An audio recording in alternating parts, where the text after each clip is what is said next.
si Senator Jinggoy Ejercito Estrada, Senator Joel Villanueva, Yusek Robert Bernardo, at D. Alcantara.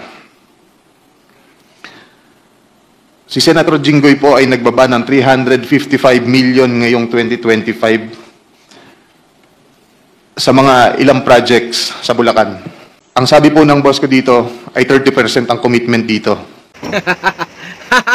Ayan, mga kababayan, pinangalanan ni dating Department of Public Works and Highways, Bulacan District Assistant Engineer Bryce Hernandez, sina Senador Joel Villanueva at Jinggoy Estrada na sangkot umano sa maanumalyang flood control projects. Kaya hindi safe.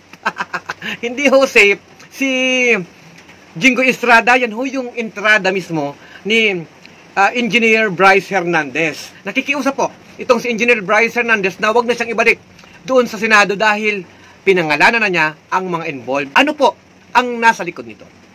Sinasabi nga natin na talagang dugtong-dugtong. May kombinasyonan ang malalang pagnanakaw sa kabangbayan. Kaya lalabas pa ang iba pang mga pangalan. Dapat magsimula ito mula pa noong panahon ni Rodrigo Roa Duterte para makita natin hanggang saan ang scope ng pagnanakaw.